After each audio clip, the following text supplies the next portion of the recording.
Hello everybody, so lovely to see all your faces. I hope you're doing as well as can be in these very bizarre, unprecedented times.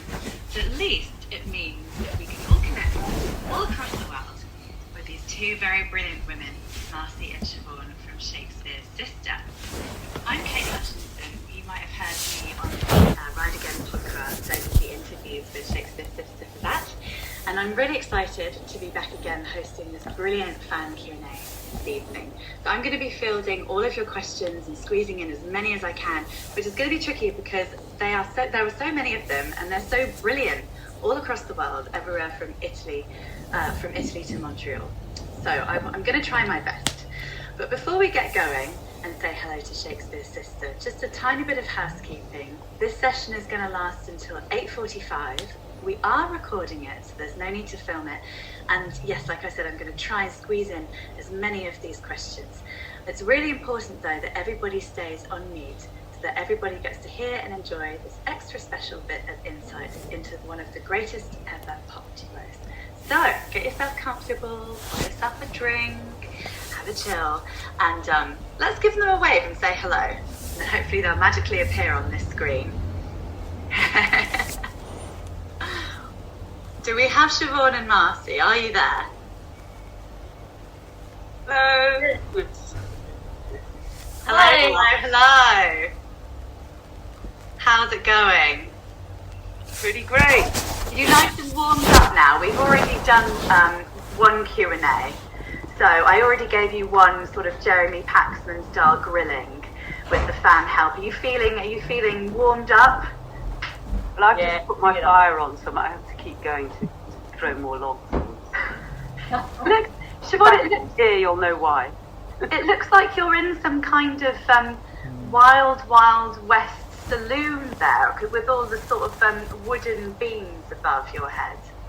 It's my eccentric abode in London's East End, actually. Lovely.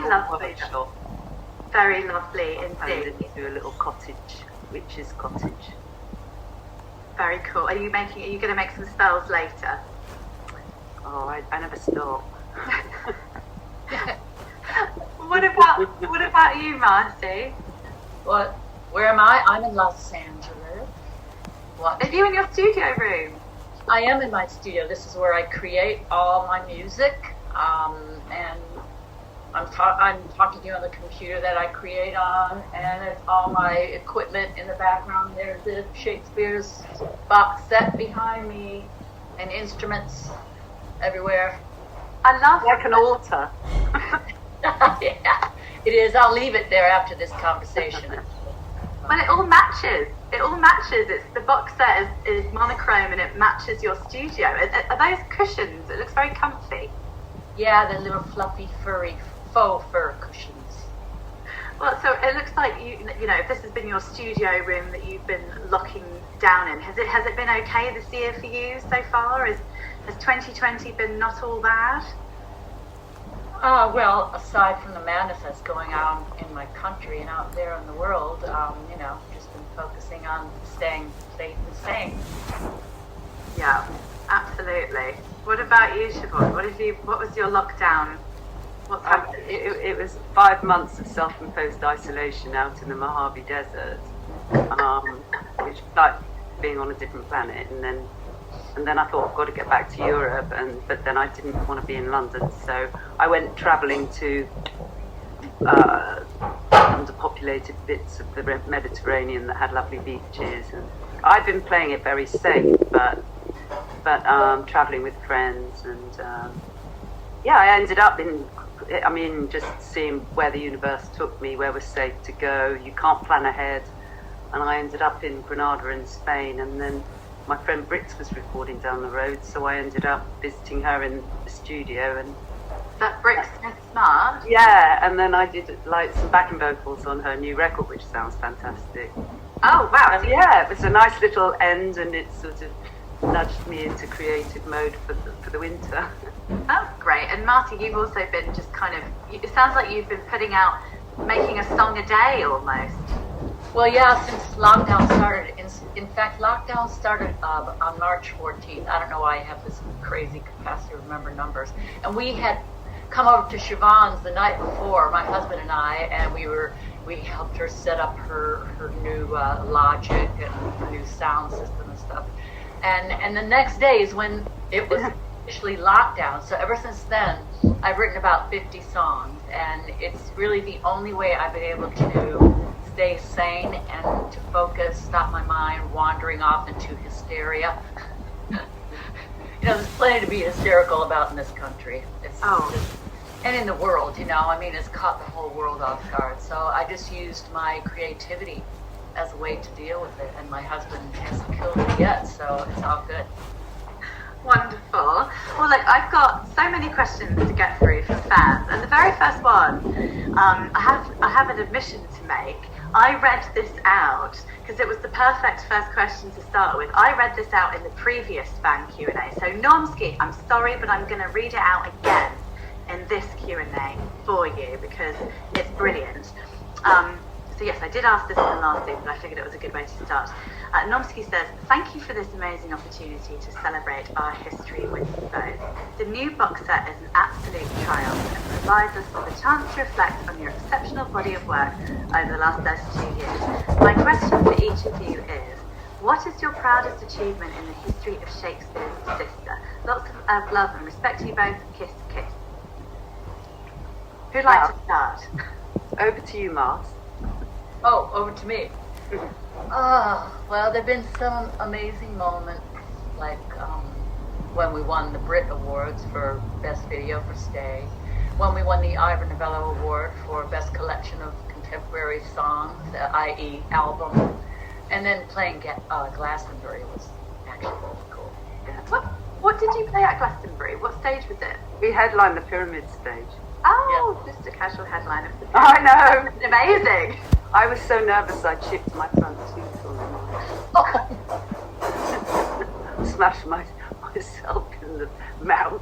Oh wow! But you soldiered on. But I have to add to that wonderful list. I put the Ivor Novello at the top. It's really great to be recognised as a songwriter. But I'd also add when we saw Prince asked us to support. I was just thinking that. I was going to interject, but yeah, that was amazing. That was kind of outrageous. Okay, can you just retell the story? I'm a huge Prince fan. I wish I was in my house right now, but I have a tambourine. I have the Prince tambourine in my living room. What's the story behind that? Well, we just got a message that he wanted us to support him when he was playing Celtic Park. I mean, my dad used to take me to see Celtic play when we lived in Scotland at Celtic Park, so it was kind of like a double whammy, and it was amazing that he even knew who we were, never mind like invited us to and he watched us on the wing. Thank God I didn't know at the time. Yeah, I didn't know either. My man told us afterwards. So by the way, while you were doing, the last part of the show, Prince and all his bands came out and they were watching. And apparently he said, hey you guys, wait till you hear this. Oh wow, because that would have been, was that his, the Revolution period? So it would have been Wendy. No, it was the New Power Generation. New Power Generation, okay. I mean, yeah, I don't know what I would have done if I'd have known Prince was watching me. It was when he was wearing a yellow suit and this sort of gay biker's hat with the chains in front. So, quite a look. Really strong look. Speaking of which, you have loads of great looks in your videos, and all of the incredible videos feature on the box set, which I have here, and all of you have at home, and it's weighty. Brilliant. Yes, so you've got all the videos in the book. I want to start with the one that really kind of changed everything. They haven't given their name, this particular fan, but someone has asked, who came up with the concept for the amazing and unforgettable video for Stay? That was it. Yes, over to you. Well, it's funny because nobody could actually come up with a video idea for it, right?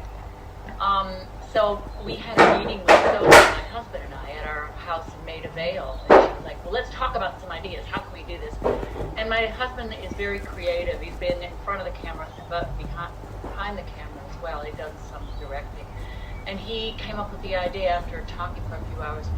Why not have Marcy singing to this guy who's dying, and Siobhan is the angel of death coming to take him away. And that was it. And Sophie ran.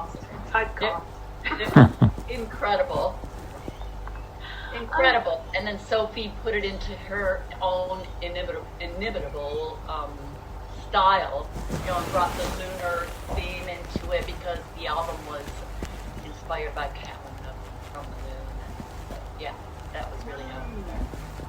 I think I've got some questions about capitalism coming up. But with that Stay video and with all of your videos, did you get to keep some of the props or costumes from any of the video shoots? That's a question from Sam from Montreal in Canada.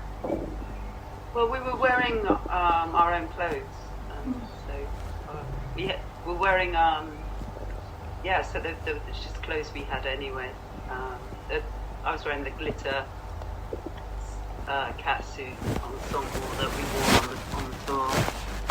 Yeah, John Richmond designed and made for us beautifully. Have you still got the cat suit? I've got bits. Bits? Yeah, because we had like a gold one, a silver one, and a black one that we'd rotate. Oh no, did the moths get to it? I'm worried. No, it's just the zips have gone up over the years, and and the sequins have dropped off largely. It was a very active stage show. What about? I don't have any of them. Sorry, Marcy, carry on. No, sorry, I don't have any of it. All I have is the top that I wore in the video, the Vivienne Westwood kind of, corset top. I still have that. Oh, amazing. I think I've got your black sequined long jacket, because when I moved out to the desert, I noticed a bag of, I don't look after things properly, but I try and hang on to what I've got, but it's all neglected and in cupboards. I think I might have one of yours, Marcy. Yes. If whenever I get back to the desert, I'll have a look and see if I can find it. That'd be great. Yeah, you've got to do a costume swap. Someone else who loves we all love the Stay video, but someone else who really loves Stay is Derek Greenfield in Phoenix, Arizona. I love this story. He says, Stay was my very first connection to music. I remember seeing the video on MTV and knowing immediately that I had to have Hormonally Yours. I've been a fan ever since, and I've always wished to see you live. Now here's the question, says Derek. Which artist would you most be flattered to be covered by? Because, wait for it, Derek once asked Tori Amos to cover Stay during a meet and greet, and she played it live in a show a couple of stops later. Really? Wow. Yeah. Love to have heard that. Yeah, Right? Interesting. Have you ever met Tori Amos? No. I have, yes. And she never mentioned it. No. I mean, I met her. I met her at the beginning of her career, right before she hit really big, because we had the same manager at one point, and so he introduced me to her. But I haven't seen her. But what an honor! I mean, she's incredible. Right. I love that story. So Derek is saying, who would you be most flattered to be covered by? Sinead? Oh yeah. Morrissey? That's not going to happen. Nick Cave? That's not going to happen. We can fantasize, can't we? Yeah. Barbara Streisand. Oh yeah. Now that is a fantasy. I like it. Which song would she do? She could do Stay. She could do Stay. Both Sing parts. the telephone book. Yeah, she could do. Marcy, do you have anyone that you want to add into this before I move on to the live material? I'm trying to think of somebody, current, that could really do it justice. And has, an amazing voice. Oh God, it's difficult. But I really like Florence, the Florence and the Machine. I'm wondering if she could do one of our songs. That would be great. Oh, you mentioned in the previous Q&A, you mentioned St. Vincent. I would love to see St. Vincent do a Shakespears Sister cover. That'd be For sure. I love Hope Sandoval. Oh, okay. Good choice. There's lots of choice. We'll see what we can do. I'll send out some WhatsApps later. Yeah. And PJ Harvey. Yes, Timken. Ah, PJ Harvey. I love her. York, of course. Yeah. Any other awesome female musicians to throw into the pot? There's probably loads. It's just so hard to think on your feet. Yeah. PJ Harvey. Yeah. So there's a question that's come in, unfortunately, and by an anonymous fan. Well, not unfortunately, it's fine if they want to stay anonymous. There's loads of brilliant live material on the box set, obviously, and they would like to know, where was the best place you have performed as a venue, not necessarily best performance? We were on the last bout. We were raving about the night we headlined Town and Country, which was it's one of my favourite. It is my favourite venue in London, and it's just the right size, and it's standing, and it's got that kind of rock and roll flavour to it. And anywhere like that, that's what I like. But when we played the Palladium, that was kind of off the Richter scale. Oh my God. It pinched me. Wow. Yeah, it was amazing. Because the Palladium, like, if you grew up in Britain, when I did, we had Sunday night at the London Palladium. It's this sort of legendary place that I'd watch on the TV, never thinking one day I'd actually tread those boards. And then when we actually hit the stage for sound check and we looked out at the theatre, it is jaw-droppingly beautiful, isn't it? Oh yeah. And all the balconies sort of kind of come and kiss the stage, so it's really intimate. That's a wonderful venue to play, even though it's seated. That's the downside. Yes, well, we're something that we're getting very used to now in this day and age, the seated gig. What Francesco from Italy would like to know about the visual aspects of your music. So they say that the video clips, but also the different artworks of your records and the stage costumes / looks, they continue. I loved how the visual style changed with the music. Loved the Americana style for the latest project, Ride Again. What's the fireworks? I don't know what's going on in the East End tonight. Oh, really? Fireworks? Anyone can clue me? Can you hear it? Yeah, I just heard that. It's either fireworks or there's a full-on gunfight going on out there. Oh my goodness. Batten down the hatches. Ow. Lots of excitement for a Tuesday night, everybody. Lots of excitement. So Francesco from Italy says that he loved the Americana style for the latest project, Ride Again. And he'd like to know, what was the visual style, or were the visual styles that you've had born after or before you two wrote the song? So what kind of came first? Music always comes first. Everything, the music leads everything. And then both just really enjoy the other aspect of it, and the music inspires the other side of it. How do the two complement each other? Marcy, how do you see it? How do the two intertwine? Because they do, definitely, there's a synergy there. Yeah, well, I think like Siobhan said, the music inspires it, and how you want to present yourself, how you imagine yourself to go with that music it's very important. And not only that, it's fun. And it's fun to discover new things and have an image in your head. I'm a frustrated fashion designer anyway, so having an image in your head and being able to actually make it tangible, to be able to get that thing that you're imagining, that's a lot of fun. You work with people, with stylists. You say, look, here's what I want, here's the kind of look we're going for, bring everything that fits that description. And then it kind of develops over time, and it morphs, and had some really solid, really definite ideas of what we wanted. Yeah, I mean, the sound of the Ride Again EP was all Ennio Morricone, spaghetti western, Nancy Lee, kind of warped Americana, and and it was written out in the desert, so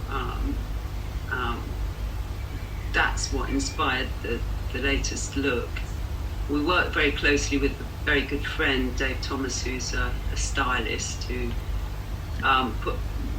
introduced us to an amazing tailor, and we did our own sort of homage to the nudie suit, and which was sort of iconic Americana kind of look, and then we had to go downtown to Fashion Alley and find patches to sew on, position ourselves. There's quite a lot of input from us. Yeah, it was sort of a bit of a DIY affair, if you like. I love that. Yeah, we co-designed our suits, our respective suits for the tour. Siobhan, picked a style that she wanted. I picked one that I wanted, and we, like she said, we had to go get things that inspired us that we could identify with to put on, have our sewn onto our suits. So yeah, we're very much a part of it, very much involved. Wonderful. I've got one more question, going back to live music before I move on to songs and songwriting. John Barnes is back, and John Barnes says, "Hello Shakespears Sister, so happy to Zoom with you. I'm so looking forward to reliving the Brighton Dome gig on the DVD. Oh," he says, "my box set actually just arrived. Taking me back a year when I got to see you live for the first time, everything was oh so different, ... I vaguely remember that.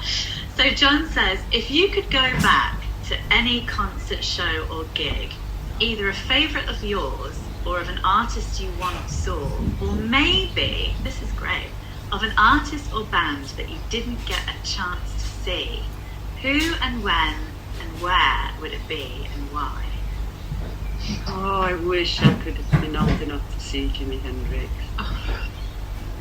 That's and and I miss Nirvana. I'd love to see Nirvana.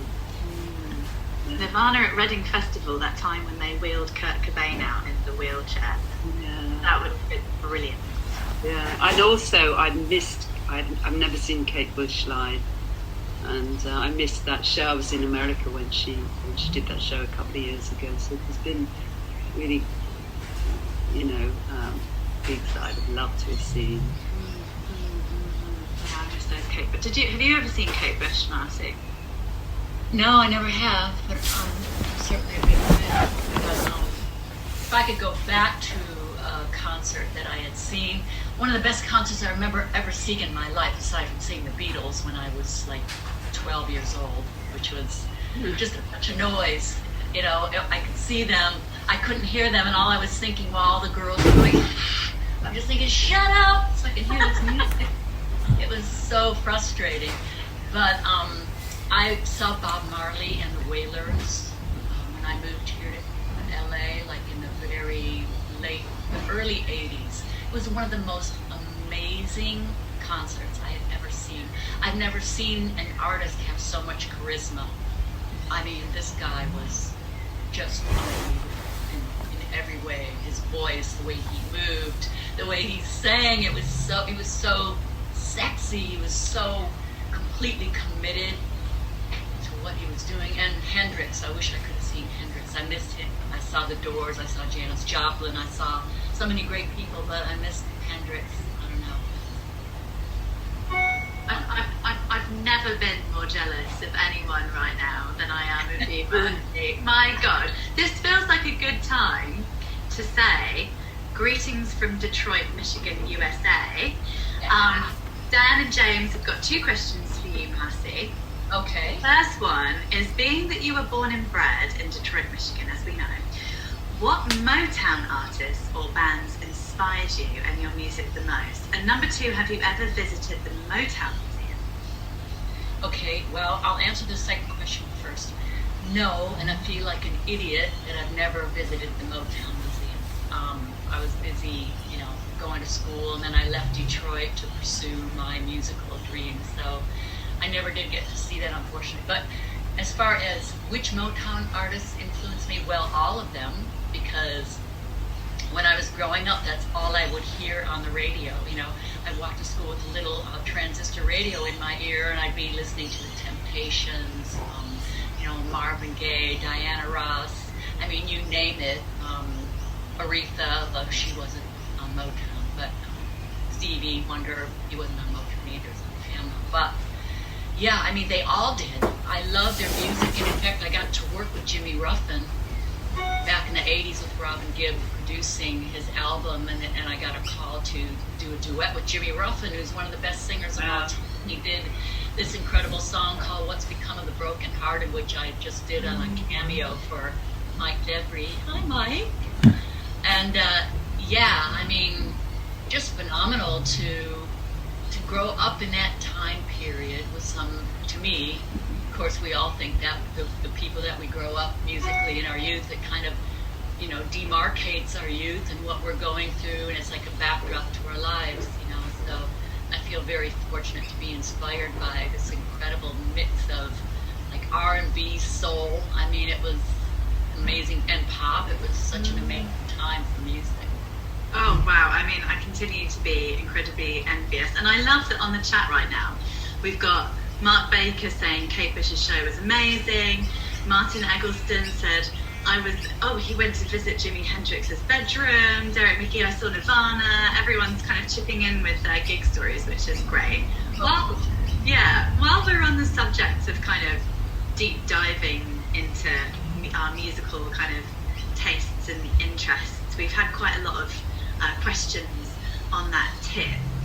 And somebody here, again, anonymous, has said, your song, Hello, Turn the Radio On, has given me comfort on many occasions.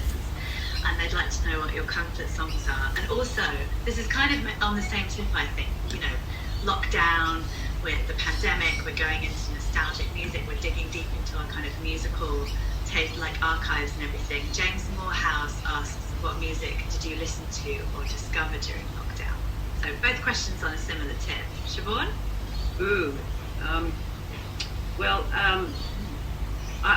Anytime I'm feeling down, where me and Marcy completely come from the same page is Tamla, and it's just, I love all of the Tamla stuff, and Smokey, the Supremes, Temptations. I love it all, and that is my uplifting music. But of course, I swing between that and really depressing music. I found myself trying to teach myself 2 Townes Van Zandt songs on the guitar. Oh, great! During lockdown, and they are so, like, the saddest song in the world is Marie, and I kept crying as I was trying to play it. And then the other one, Waiting Around to Die. So, I'm like, I swing between like utter and complete trauma. Oh, wow. But I got to dance on something. Yeah, I definitely had. I heard a record during lockdown that I haven't heard for many years, which is "The World Is a Ghetto" by War, which was a teenage favourite. Such a great record. I hadn't heard that in years. Wonderful. Marcy, what music do you return to as like a comfort blanket? Well, I have some vinyl that I listen to sometimes. There's like this folk artist from not my childhood, from my teens, named Fred Neil. And when I was in New York about 8 years ago, there was a record store called Bleecker Bob's that went out of business, but I managed to grab this amazing record by an artist named Fred Neil, excuse me, who actually wrote Everybody's Talking About. I was listening to that 2 days ago, Fred Neil. Really? Yeah. And wow. yesterday I was listening to Tim Hardin.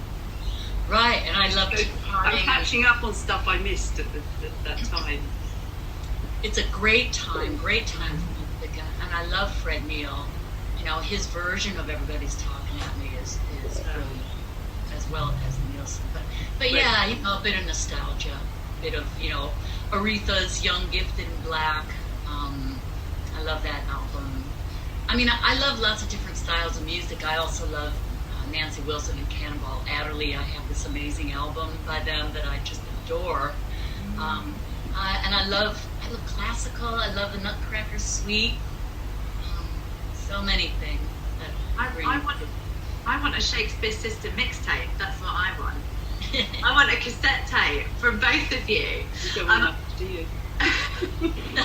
I must move on to some questions about your own back catalogues and your own songs.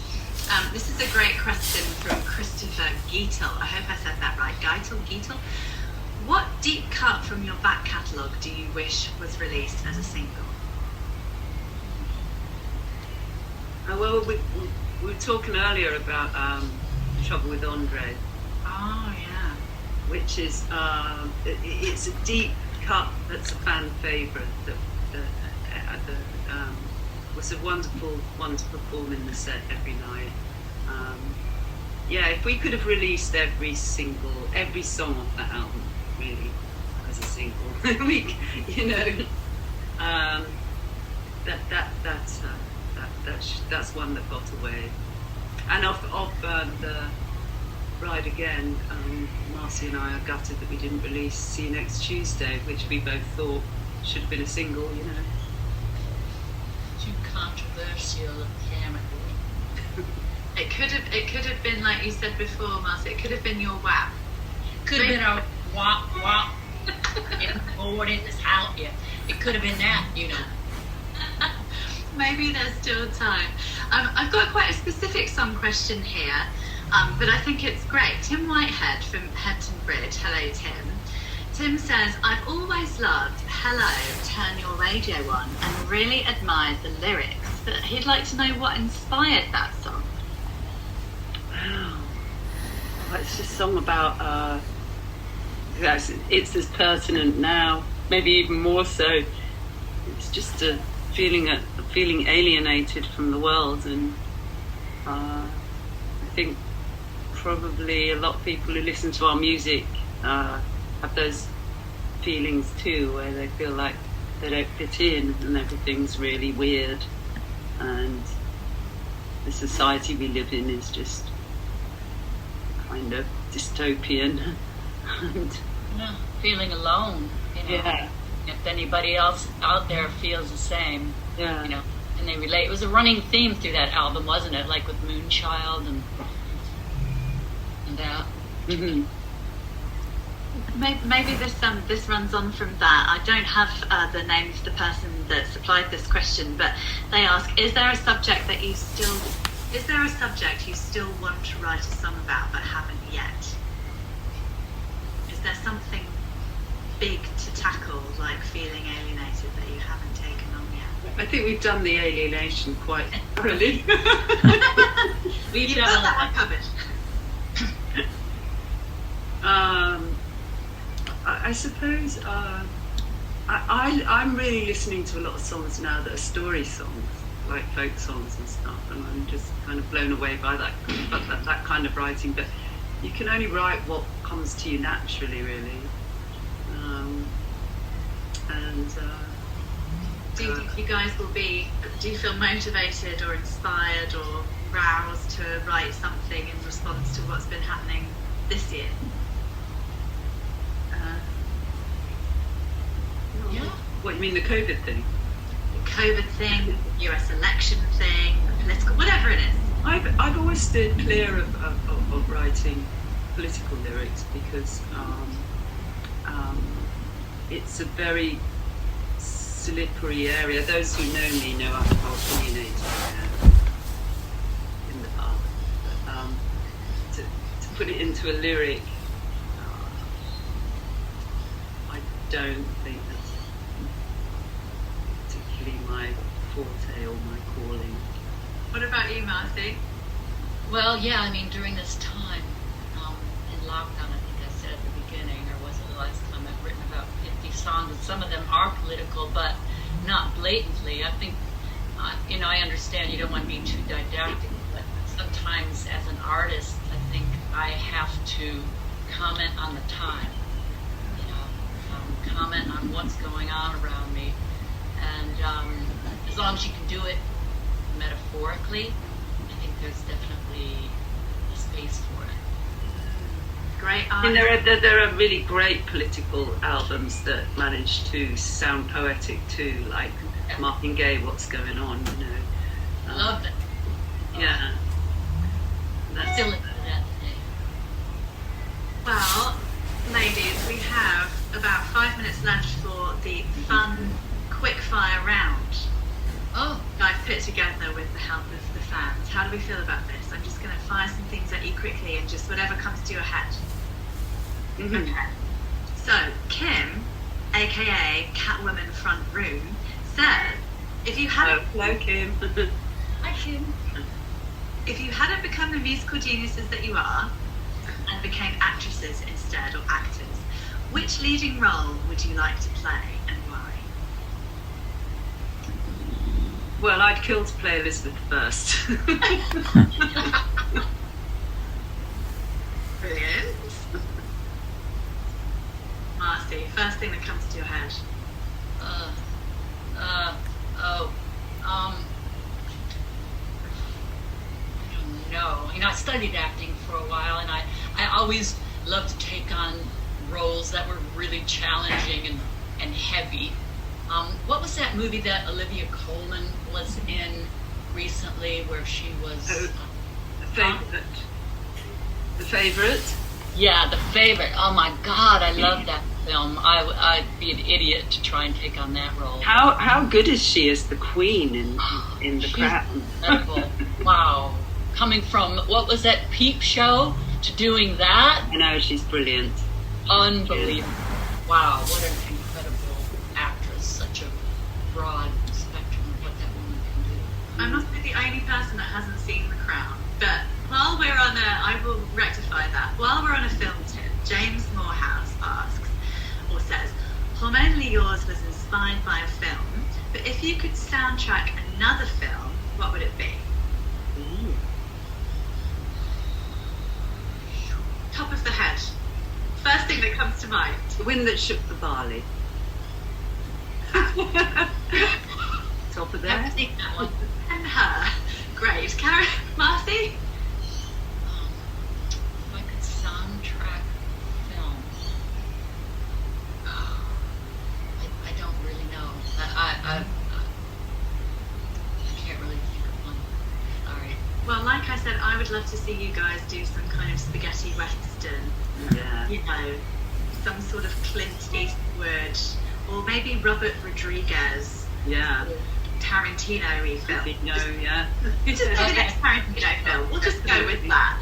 Okay, brilliant. Oh, we've got time for one last question. Okay, I'm going to let you choose which one.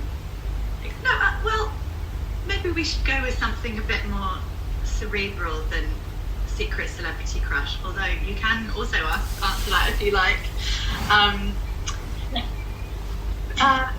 Aaron says, Merry Christmas, Siobhan and Marcy. I would like to ask, how would you say the music scene has changed, thinking back to when you first got together, and where do you find your inspiration and muses today? It's changed out of all recognition, really. I mean, it's hard to even figure out where to fit in, and the best thing to do is not even think about fitting in, basically. And just got to plough your own furrow and hope that people get to hear what you do, really. Yeah, that's really that's really the hurdle. Anybody can create music, but getting it heard and bringing awareness to it is the hurdle, right? I mean, when we started out, it was a whole different animal.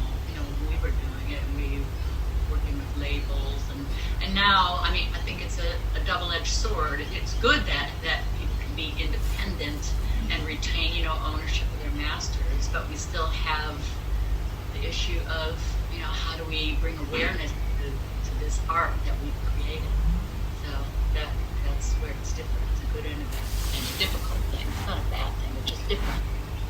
Well, speaking of the art you've created, everybody is dying to know whether there's going to be new music. Lots and lots of people have asked whether there's going to be more magic next year. So do you guys have any plans for 2021 yet? I wouldn't call them plans, but we're both creative, so undoubtedly there'll be music from both of us together, separate, who knows. Right now I can't even plan for where I'm going to spend Christmas. It's such a weird world we're living in. I don't know when I can get on a plane again, you know, and so I don't know. I don't know what it's going to be, and I don't think these things happen overnight, you know. I mean, it takes a while for a record to be born, creatively, never mind physically. So patience. Yeah, I mean, it's hard to say, you know, with what's going on in the world and how ill-prepared the entire world was for this. So until we know that we can be safe, I mean, I've written remotely, you know, people before, I've done it a lot, but it's a lot different than being in the room with somebody. You know, being actually in the flesh is, I think, is a lot more beneficial than doing it remotely. So, you know, we'll see what happens and how quickly the world gets together. Who knows what's going to happen in 2021? But look, for now, we have this incredible box set. I mean, it's such a triumph. It's such a beautiful piece of art, I think. So, thank you very, very much to both of you, Marty and Siobhan, for, you know, taking the time and having this really lovely chat with us. It's been a really special evening, so thank you very, very much. And before everyone goes, make sure that you tag in photos at Shakespears Sister Official with the special Our History. Yeah, I'd love to see them come up on my feed too, so tag away. Also, I want to say thank you to everybody who's come on the Zoom, and everyone who's bought our box set, and everyone who's, you know, supported us over the years, and thank you to Peter and London Records for putting such a beautiful, perfect collection together. Yes, it's great. Thank you so much to everybody. I see you, Andre and Kevin and Kim and Paul, and it's just hi Matt and Kate, and thank you all so much for your continued support, and we hope you enjoy the box set and all the wondrous things. And thanks to everybody at Fascination. And thank you so much. Wishing you a healthy, happy, and safe holiday. Yeah, happy Christmas, everybody, and let's hope 2021 is a whole new world, a better world for us all. Fingers crossed. Thank you, Shakespears Sister.